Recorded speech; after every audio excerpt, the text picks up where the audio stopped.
Ayan mga kapatid. Magluluto po tayo ngayon ng manok. Ayan po ang ating, ayan po. Ito po ay kamatis. Ito po ang manok. Ayan po. Ito po ay papa o patatas. Ito po ang sibuyas, bawang, luya, pamintang durog, pamintang buo, at may sili po tayo dito parang pangsigang po pero manok po na may sabaw na may patatas po. Ito po ang ating mantika, ang ating asiti. Ano po to? Birhin. Asiti birhin po. Ayan. Ayan po ang ating lulutuin ngayon. Ayan po. Samahan niyo po ako mga kapatid. Tayo po ay magluluto habang wala pa si Tita Amy. Ayan po. Aber. Ayan. Initin na po natin yung ating kasirula.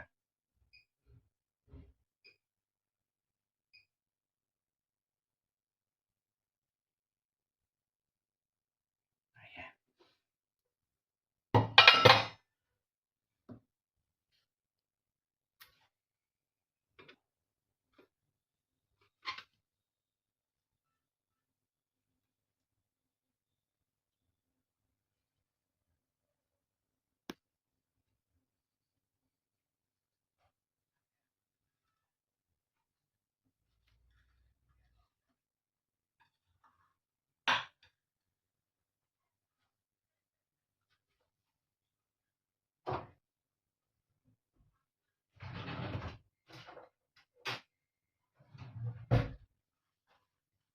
Ayan po, aber, mainit na ba? Malapit na. Lagyan na po natin ng mantika. Ano po ito? Olive oil po ito. Kaya ganito po ang ano niya. Kasi ano po ito? Virgin. Ang tawag po dito gorda. Kasi dalawang klase po ang mantika, di po ba? Mayroon yung virgin at saka yung pang-prito lang. Ito po pang lahat ito pwede. Pero mas maganda po ito pagkapanggisan ng mga ulam. At saka mas healthy po ito kaysa doon sa isa na talagang pang-prito lang. Ayan po.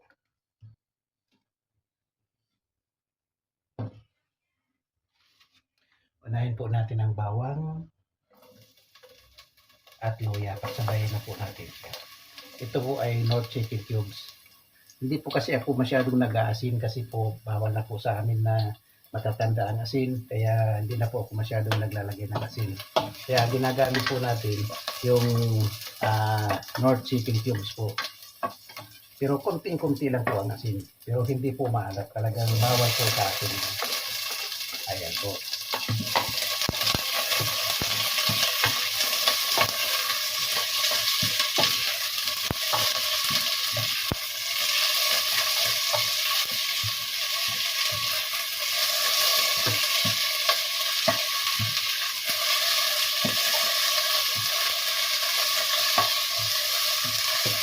Gawa po natin ng konti yung apoy kasi masyado pong malakas.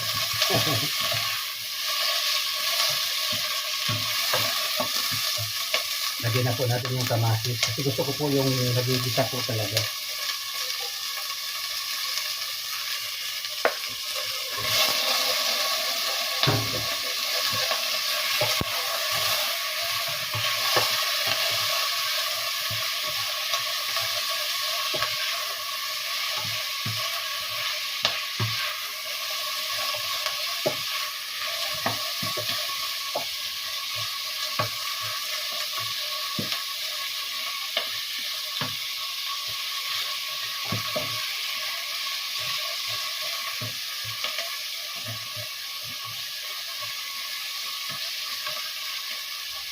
Takpan po muna natin siya.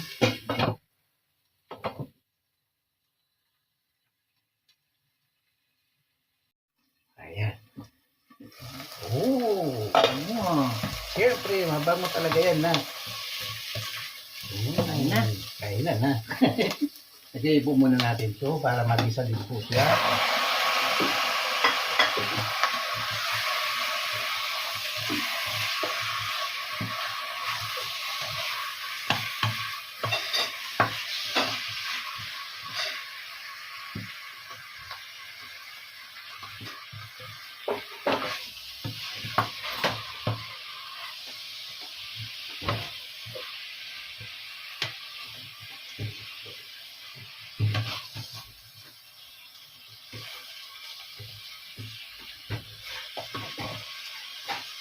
Nung gumagamit pa po ako ng asin, pagka ganito pong ginigisa ko na po, nilalagyan ko na po siya ng asin.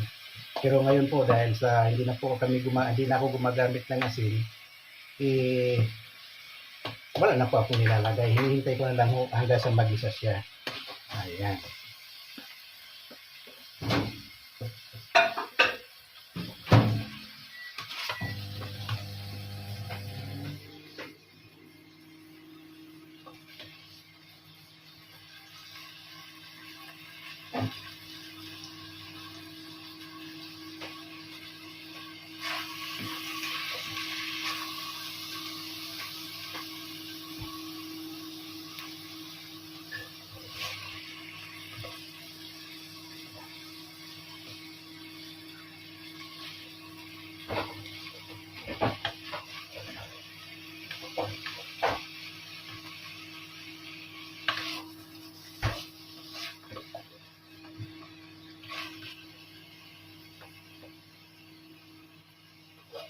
Ayan po, hintayin po natin medyo masangkot sa muna siya ng kaunti.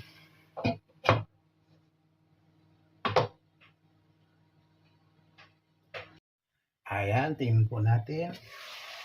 Ayan.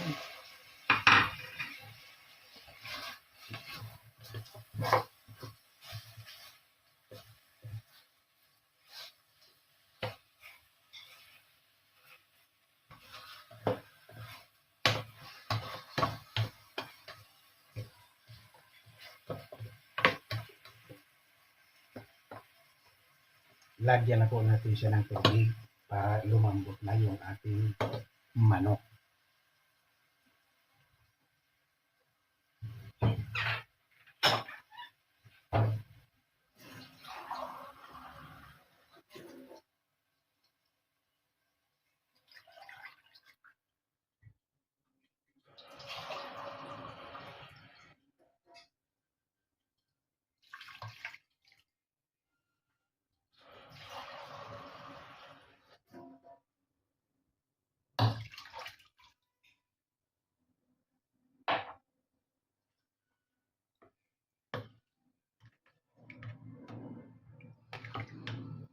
Ayan, lakasan na po natin yung apoy natin. Ayan. Ilagay na po natin yung ating pamintang buo.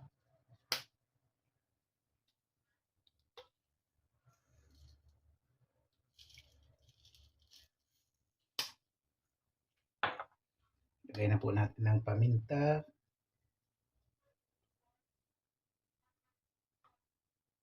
Ayan.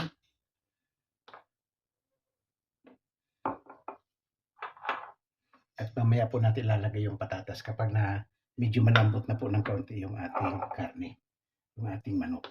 Ayan. At takpan na po natin siya. Hintayin po natin siyang lumambot. Ayan po, bantay-bantay po tayo, bantay-bantay. Aber, tingnan natin kung ano na nangyari sa ating niluluto. Aber.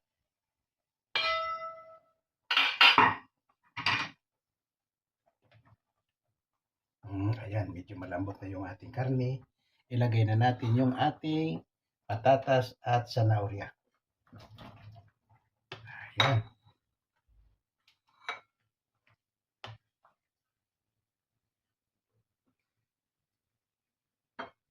At ilagay na rin po natin ang ating North Chicken Cube. Ay! Ayan.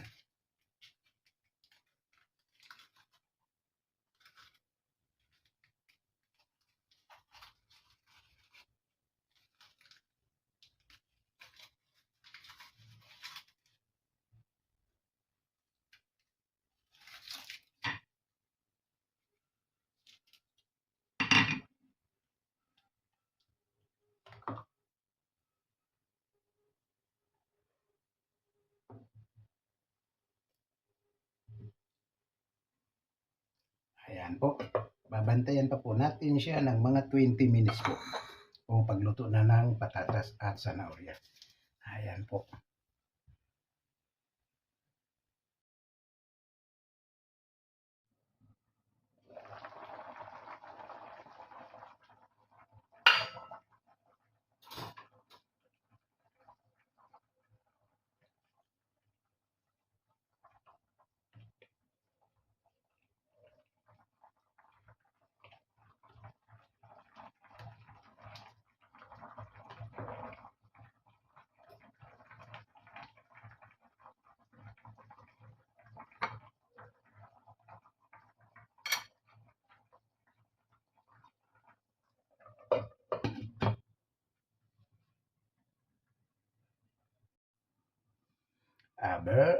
Tingnan na natin kung ano na ang okay.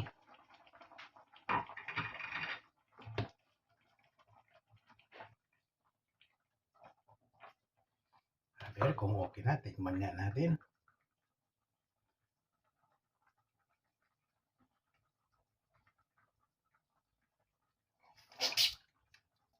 Okay. Medyo matabang lang siya, pero ganyan ang gusto ng misis ko eh. Ni Tita Amy, gusto niya ng medyo matabang. Kaya tama na yan para sa kanya. Baka sabihin na naman maalat eh. Kaya okay na po yan. Ayan. Maraming salamat sa inyong pagsubaybay sa aking sa aking video. Maraming salamat po mga kapatid. Thank you very much po.